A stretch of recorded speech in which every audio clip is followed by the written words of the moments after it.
আকাশবাণী। খবর পড়ছি প্রিয়া বিশ্বকর্মা। প্রথমে বিশেষ বিশেষ খবর। প্রধানমন্ত্রী আজ ব্রাজিলের রিও ডি জেনেইরোতে জি20 শিখর সম্মেলনে যোগ দিচ্ছেন।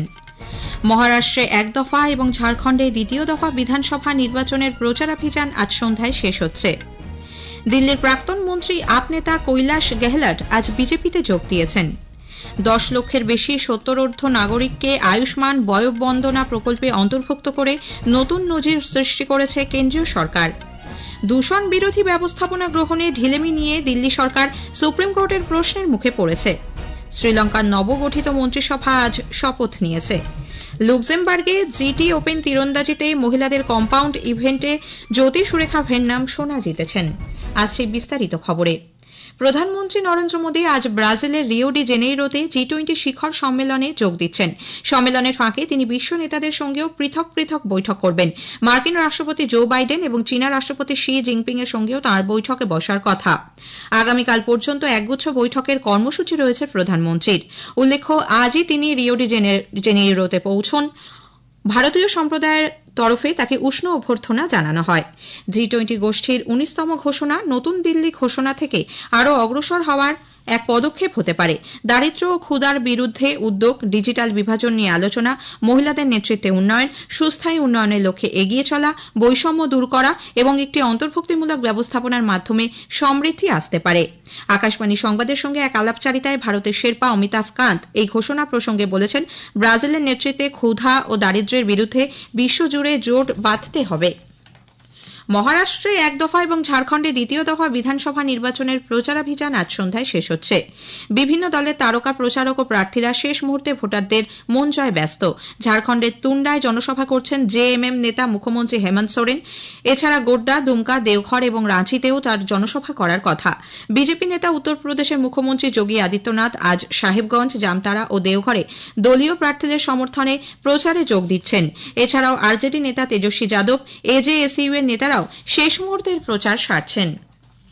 ভোট প্রচারের শেষ পর্যায়ে মহারাষ্ট্রের বিরোধী জোট ভোটার স্লিপ বিতরণ এবং ভোটারদের কাছে পৌঁছানো সহ একাধিক কর্মসূচি নিয়েছে। বিরোধী জোটের সবচেয়ে বেশি সংখ্যক 102টি আসনে প্রতিদ্বন্দ্বিতা করছে কংগ্রেস। প্রতিবেশী রাজ্য মধ্যপ্রদেশ, কর্ণাটক এবং তেলেঙ্গানা থেকে দলীয় কর্মীদের জড়ো করে কংগ্রেস মহারাষ্ট্র জুড়ে সামাজিক কল্যাণ গ্যারান্টি কার্ডও বিতরণ করছে। মহারাষ্ট্রে ক্ষমতাসীন মহায়ুতি সরকার এমন সব প্রকল্প রূপায়ণে ব্যর্থ হয়েছে যা 5 লক্ষ যুবকের কর্মসংস্থান নিশ্চিত করতে পারত বলে কংগ্রেস নেতা রাহুল গান্ধী অভিযোগ করেছেন। মুম্বাইয়ের বান্দ্রা কুর্লা কমপ্লেক্সে এক সাংবাদিক সম্মেলনে শ্রী গান্ধী বলেন, কর্মসংস্থান, মুদ্রাস্ফীতি, মহিলাদের সমস্যা এবং মহারাষ্ট্রের সম্পদ জনগণের হাতে ফিরিয়ে দেওয়ার বিষয়টি এই বিধানসভা নির্বাচনে তাদের ইস্তেহারের প্রধান বিষয়। देखिए, बीजेपी को डिस्ट्रैक्ट करने की आदत है।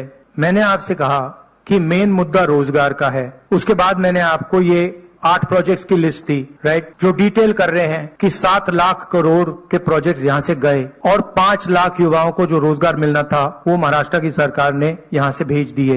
धारावी की जमीन की बात की, 1 लाख करोड़ रुपए की वैल्यू है, महाराष्ट्र की है, वो आपके सामने छीनी जा रही है। जो स्टेक होल्डर्स है उनको परे किया जा रहा है। किसानों को सही दाम नहीं मिलता है, बेरोजगारी बढ़ती जा रही है, महंगाई है। अब बीजेपी इन सवालों के जवाब कैसे दे? वो दे ही नहीं सकती है, तो डिस्ट्रैक्ट तो करना ही पड़ेगा।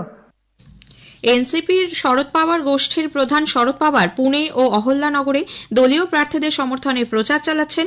অন্যদিকে বিজেপি সভাপতি জেপি নাড্ডা আজ বেলাপুরে এক জনসভায় বলেন, শ্রী মোদীর নেতৃত্বে গোটা দেশ এগিয়ে চলেছে, মহারাষ্ট্রেরও প্রভূত উন্নতি হবে তাঁর হাত ধরে। আজ मोदी जी के नेतृत्व में देश आगे बढ़ रहा है और मोदी जी के नेतृत्व में जब देश आगे बढ़ रहा है तो महाराष्ट्र को आगे बढ़ना होगा। अपने हिस्से को, अपनी जिम्मेवारी को निभाना पड़ेगा। जब अमेरिका की अर्थनीति डगमगा गई, जब ऑस्ट्रेलिया की अर्थनीति डगमगा गई, जब यूरोप की अर्थनीति डगमगा गई, जब चीन मुसीबत में है, जब जापान मुसीबत में है, तो अर्थनीति के मामले में अगर दुनिया को कोई आशा की किरण दिख रही है तो वो मोदी जी के नेतृत्व में भारत में दिख रही है। इस बात को हमको समझना चाहिए।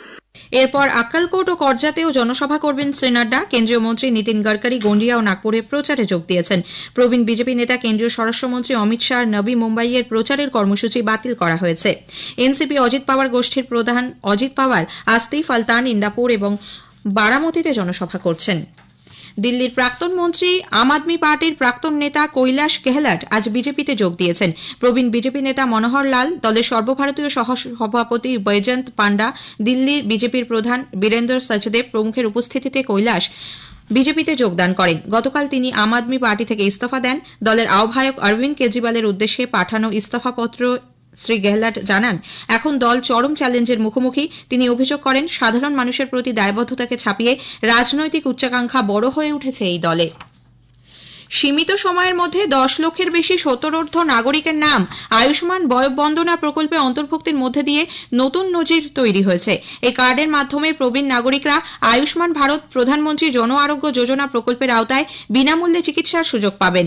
স্বাস্থ্য ও পরিবার কল্যাণ মন্ত্রক জানিয়েছে, 29 অক্টোবর প্রধানমন্ত্রী নরেন্দ্র মোদী এই প্রকল্প শুরু করার মাত্র 3 সপ্তাহের মধ্যে 10 লক্ষেরও বেশি প্রবীণের নাম এতে অন্তর্ভুক্ত করা হয়েছে, যা এক নতুন মাইল ফলক। প্রকল্পে অন্তর্ভুক্ত প্রবীণদের মধ্যে 4 লক্ষ মহিলা।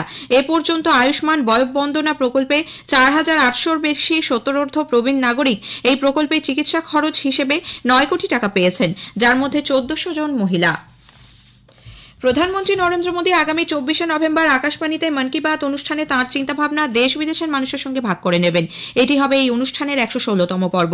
সাধারণ মানুষ টোল ফ্রি নম্বর 1800-117800-তে ফোন করে এই অনুষ্ঠান নিয়ে তাদের মতামত পরামর্শ দিতে পারেন। 1922 নম্বরে মিসড কল দিয়ে সরাসরি প্রধানমন্ত্রীকে তা দেওয়া যাবে। নরেন্দ্র মোদী অ্যাপ অথবা মাইগভ ওপেন ফোরামেও জনসাধারণ তাদের মতামত বা প্রস্তাব দিতে পারেন। খবর শুনছেন আকাশবাণী থেকে। দূষণ বিরোধী কড়া ব্যবস্থা বাস্তবায়নে ঢিলেমি নিয়ে আজ সুপ্রিম কোর্টের প্রশ্নের মুখে পড়েছে দিল্লি সরকার। আগাম অনুমোদন ছাড়া দূষণ প্রতিরোধী ব্যবস্থাপনা শিথিল করা চলবে না বলে আদালত জানিয়ে দিয়েছে। বিচারপতি অভয় এস ওকা ও অগাস্টিন জর্জ মাসি জানিয়েছেন, দিল্লিতে বাতাসের গুণমানের সূচক উদ্বেগজনক মাত্রায় চলে গেলেও গ্রেডেড রেসপন্স অ্যাকশন প্ল্যানের স্টেজ 4 এর অধীনে দূষণ প্রতিরোধী ব্যবস্থাপনা বাস্তবায়নের ক্ষেত্রে ঢিলেমি ছিল।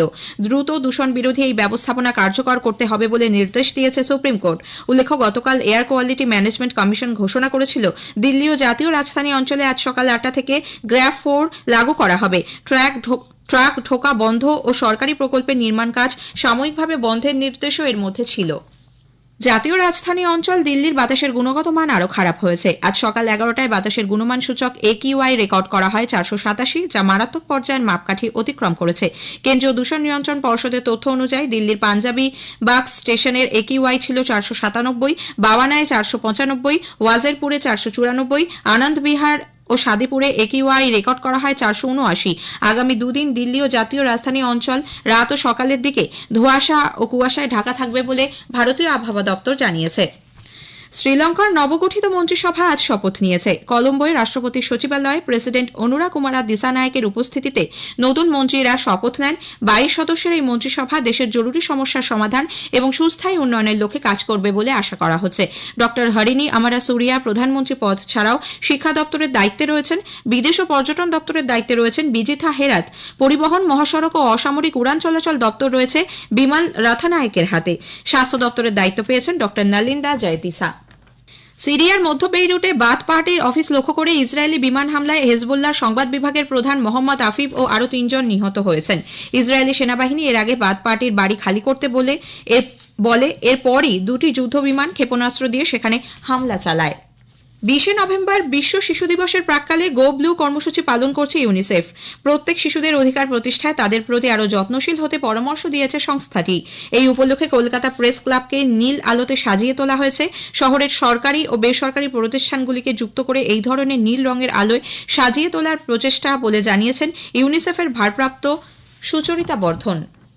লুক্সেমবার্গে জিটি ওপেন তীরন্দাজিতে মহিলাদের কম্পাউন্ড ইভেন্টে এশিয়ান গেমসের বর্তমান চ্যাম্পিয়ন জ্যোতি সুরেখা ফেন্নাম সোনা জিতেছেন।